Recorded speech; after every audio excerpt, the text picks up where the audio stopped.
Sebelumnya bismillahirrahmanirrahim. Assalamualaikum warahmatullahi wabarakatuh.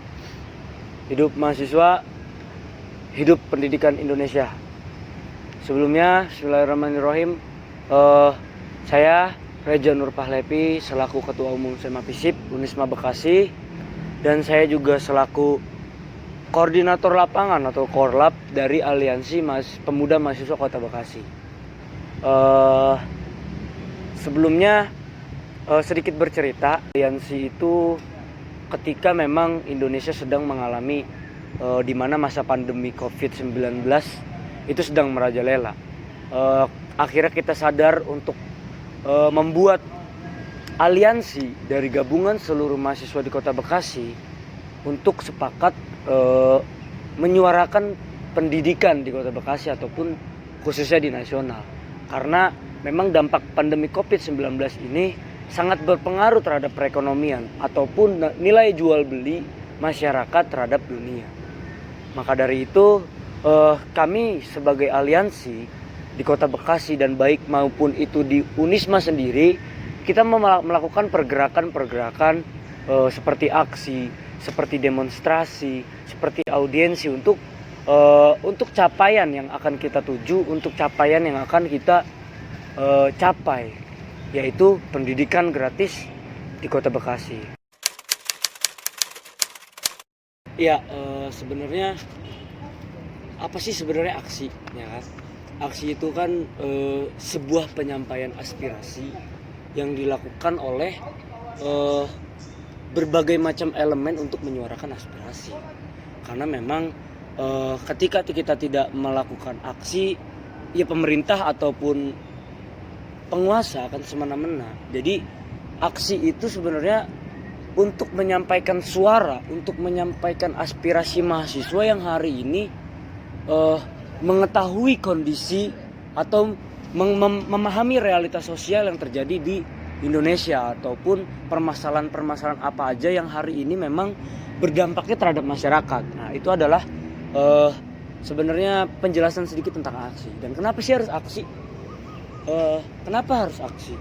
Aksi itu kenapa harus aksi? Karena memang ketika ada satu permasalahan, ketika ada satu gejolak, ketika ada satu kebijakan yang hari ini merugikan masyarakat, ya kita sebagai kaum intelektual ataupun masyarakat yang sadar hari ini, ya harus turun ke jalan, ya harus berunjuk rasa, ya harus menyampaikan aspirasinya agar terdengar oleh para penguasa atau para pemodal ataupun pemerintah yang hari ini membuat kebijakannya tidak pro terhadap masyarakat. Dan itu kenapa kita harus melakukan aksi, agar memang pemerintah tahu hari ini ketika kebijakannya tidak pro terhadap masyarakat, ada yang menegur, ada yang memberitahu, ada yang mengkritik hari ini, agar kedepannya pemerintah juga harus membuat kebijakan sesuai dengan aspirasi masyarakat atau kebutuhan masyarakat.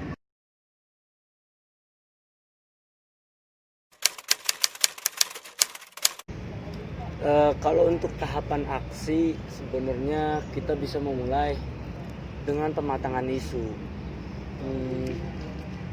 Kenapa isu?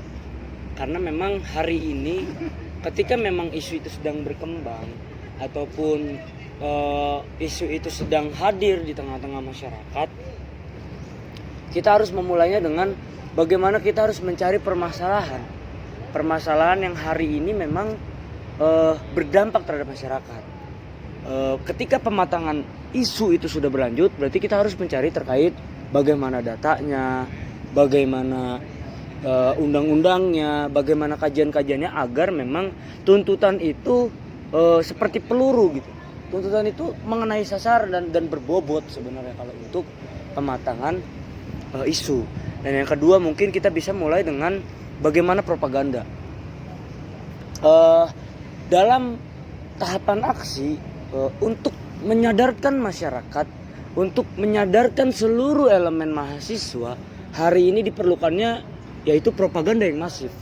Seperti misalnya kita bisa memanfaatkan agitasi atau tulisan-tulisan yang hari ini memang menjelaskan bagaimana permasalahan-permasalahan yang ada di daerah maupun di nasional maupun di internasional.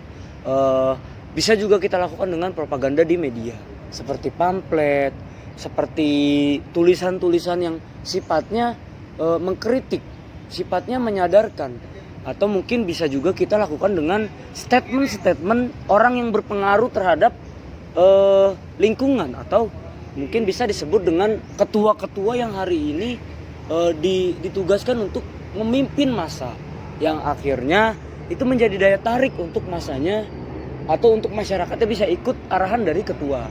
Itu mungkin dari propaganda, agar memang pematangan isu yang kita kaji, kita bisa salurkan lewat propaganda yang akhirnya membuat seluruh elemen masyarakat atau mahasiswa bisa tersadarkan. Yang ketiga mungkin kita bangun konsolidasi. Konsolidasi itu lebih tepatnya berkumpul atau mencari massa untuk disatukan cara pandang. Contoh misalkan ketika pematangan isu yang hari ini beredar di masyarakat, kita sudah satu paham untuk membuat sebuah aksi, kita harus melalui propaganda dulu untuk penyadaran tadi masyarakat.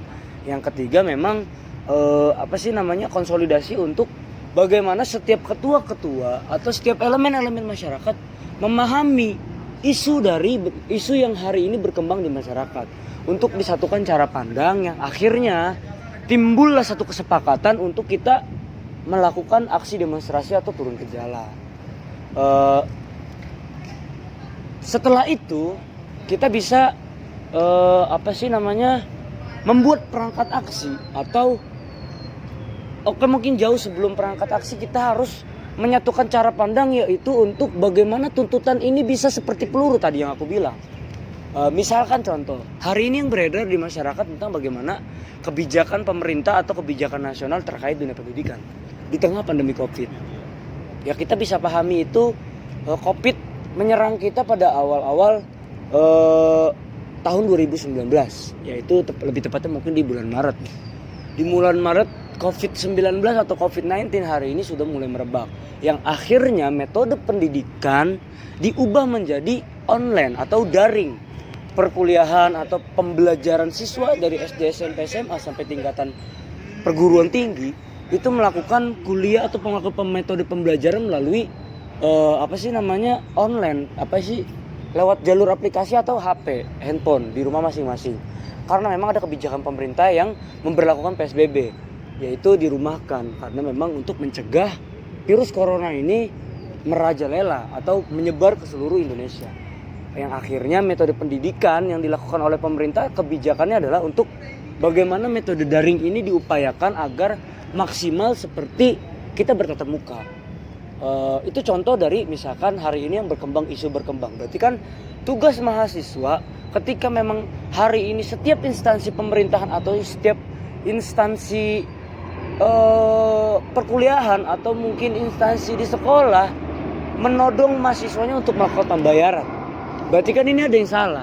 Ketika metode daring itu ketika metode daring itu dilakukan, namun seluruh mahasiswa masih tetap untuk diberlakukannya pembayaran full, itu kan yang tidak adil. Sedangkan kita tidak dikompensasi secara kuota, kita tidak dikompensasi secara fasilitas kampus yang hari ini kita tidak rasakan selama metode daring selama 3 bulan itu perkuliahan. Kita tidak merasakan fasilitas yang kampus berikan selama pandemi COVID ini berlangsung. Yang kedua, hari ini efektivitas apa yang kita dapat ketika metode daring dalam perkuliahan atau dalam pembelajaran dunia pendidikan. Ini kan yang sebenarnya tidak ada efektivitas dalam metode pembelajaran hari ini, yang akhirnya kita juga harus melakukan kajian dasar hukum apa yang mendasari kita untuk menuntut kompensasi pendidikan atau pembayaran kuliah atau dari SD, SMP, SMA.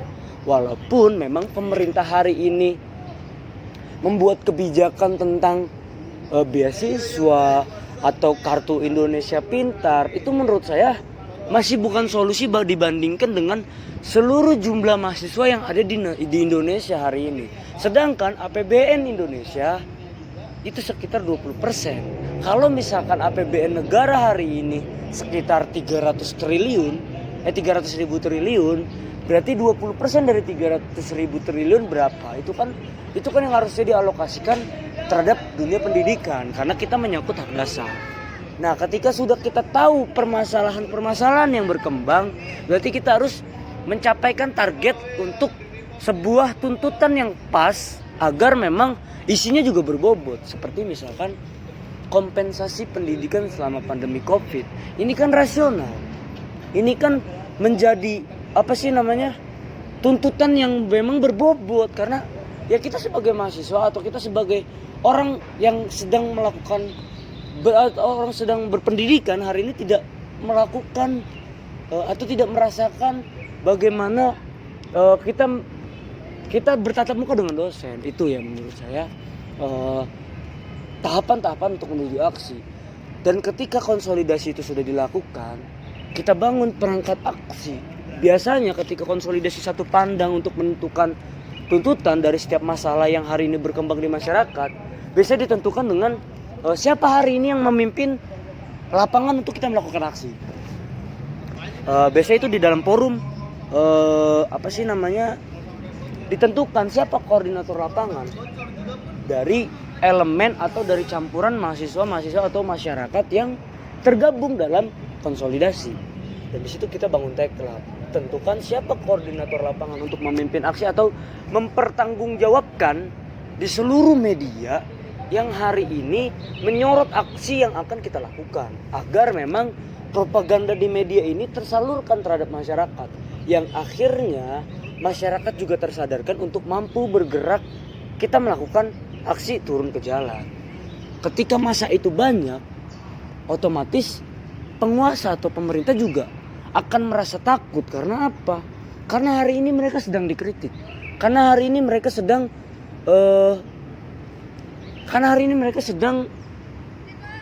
diingatkan oleh masyarakatnya agar apa? Mereka juga tidak semena-mena dalam membuat kebijakan, tidak semena-mena dalam membuat keputusan yang akhirnya dalam sistem kepemerintahan juga tidak liberal. Itu ya itu tadi tahapan-tahapan aksi ketika sudah pembuatan koordinator lapangan. Nah, untuk menjaga masa aksi diperlukannya tim keamanan, tim P3K atau tim medis, juga ditambah tim orasi siapa yang ingin menyampaikan pendapat di depan umum. Itulah sebenarnya tahapan-tahapan aksi yang memang kenapa aksi itu bisa dilakukan gitu dengan mahasiswa atau memang paradigma di masyarakat. Kenapa sih kita harus melakukan aksi dan apa sih tahapannya? Ya inilah menurut saya sedikit gambaran agar memang masyarakat juga tidak berpikir negatif terus tentang bagaimana mahasiswa atau masyarakat yang turun ke jalan. Karena memang kita ada tahapannya.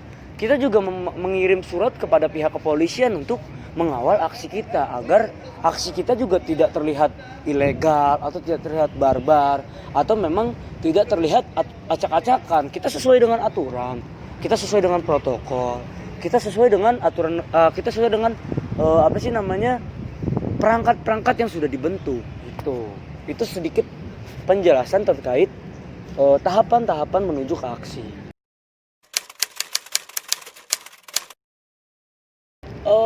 Untuk perlengkapan aksi sebenarnya sih kita hanya butuh agitasi. Pertama agitasi, yang kedua ya banner untuk ya nggak mungkin juga dong kita bergerombol datang ke gedung DPRD namun tidak ada tulisan yang memberitahukan bahwasanya hari ini kita untuk melakukan aksi. Itu kan menjadi konyol juga. Berarti kan dibutuhkannya ya seperti poster-poster sindiran atau tuntutan-tuntutan yang hari ini disepakati oleh forum ditulis di dalam banner atau kain putih agar pemerintah juga yang melihat atau masyarakat yang di jalan melihat bahwasanya oh iya ternyata memang mereka sedang turun ke jalan untuk membicarakan tentang pendidikan. Itu kan menjadi nilai plus bahwasanya aksi kita juga ya untuk membantu masyarakat. Nah, itulah sebenarnya perangkatnya seperti bendera merah putih, toa, pengeras suara. Itulah tahapan-tahapan untuk kita melakukan aksi.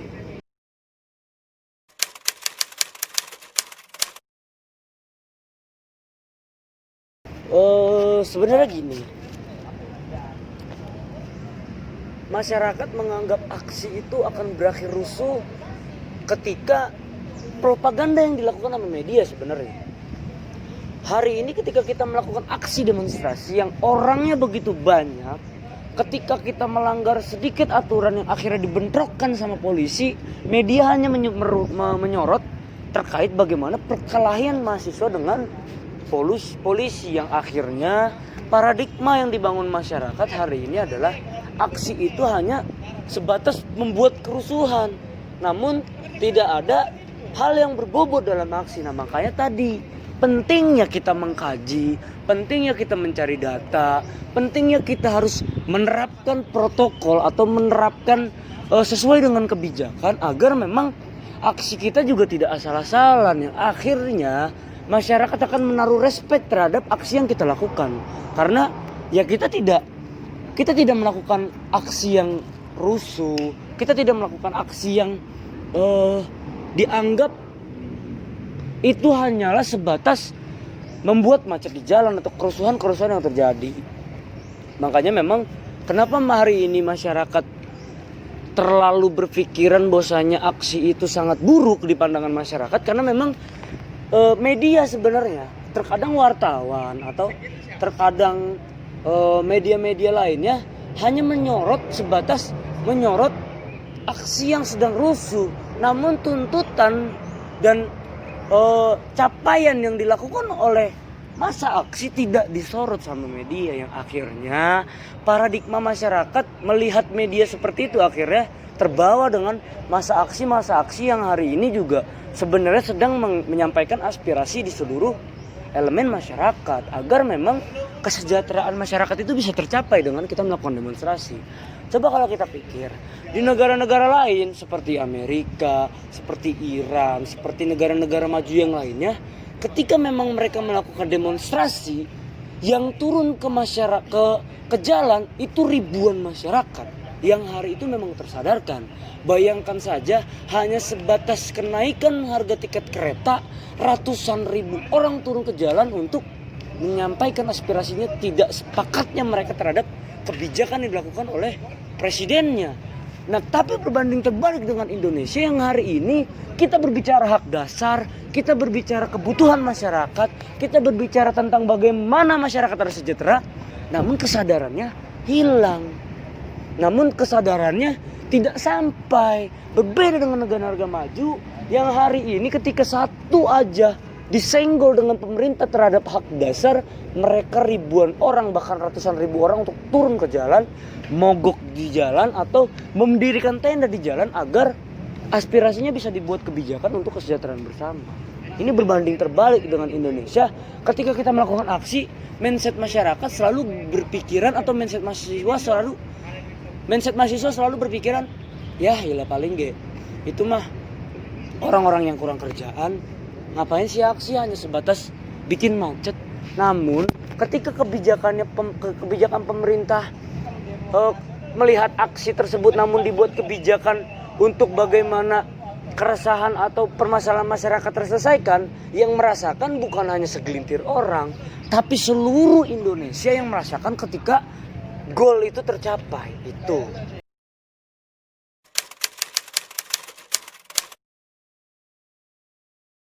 sebenarnya kalau dibilang enggan, ya memang enggan untuk mengikuti aksi. Tadi yang aku bilang, hari ini bagaimana propaganda yang dibangun itu tepat sasaran atau tidak, atau mungkin lebih tepatnya tingkat kesadaran masyarakat Indonesia berapa persen yang akhirnya mereka mau turun ke jalan. Kadang kan mindset masyarakat gitu, lu ngelakuin aksi cuma buang-buang waktu tuh, nggak didengar enggak sama pemerintah.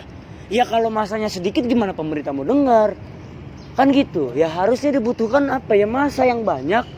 Ya seperti kejadian tragedi 97 ketika Indonesia mengalami krisis, berapa ratus ribu mahasiswa yang turun ke jalan dari berbagai elemen. Mereka melempar bendera, mereka melempar organisasi, mereka hanya satu tujuan apa?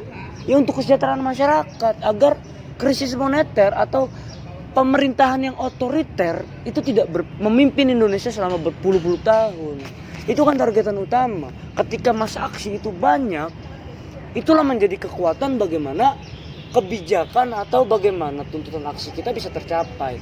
Makanya saya selaku ketua umum sama FISIP Dan saya juga selaku koordinator lapangan Aliansi Pemuda Mahasiswa, saya mengajak kawan-kawan khususnya di Kota Bekasi ataupun khususnya di Kabupaten Bekasi yang hari ini masuk ke dalam universitas-universitas swasta. Ayo sama-sama kita suarakan aspirasi kita hari ini agar pendidikan itu gratis sesuai dengan amanat Undang-Undang Dasar 1945. Negara wajib membiayai dan masyarakat Indonesia wajib mendapatkan pendidikan yang layak. Itu jadi jangan pernah membuat paradigma yang hari ini kawan-kawan belum terjun ke jalan, tapi kawan-kawan sudah melakukan statement dalam pemikiran, dalam benaknya, atau mungkin dari kata orang bahwa saya aksi itu buruk. Lakukan dulu.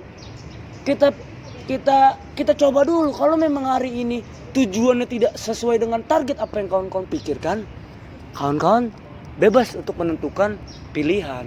Hari ini Aliansi Pemuda Mahasiswa Kota Bekasi sedang bergerak untuk menyuarakan pendidikan gratis. Dan di Unisma sendiri kita sedang melakukan aksi demonstrasi. Kita mendirikan tenda untuk mengkabarkan bahwasanya hari ini dunia pendidikan sedang bobrok. Belum lagi kita berbicara tentang krisis moneter yang akan terjadi karena dampak pandemi ini. Maksudku hari ini aku mengajak kawan-kawan seluruh mahasiswa khususnya di Kota Bekasi dan di Unisma agar kita sama-sama, kita satu pikiran dan kita satu tujuan untuk menyuarakan pendidikan agar rektorat atau yayasan tidak semena-mena terhadap dunia pendidikan atau terhadap anggaran pendidikan yang hari ini kita masih belum dapat transparansi dari setiap pendidikan gitu loh.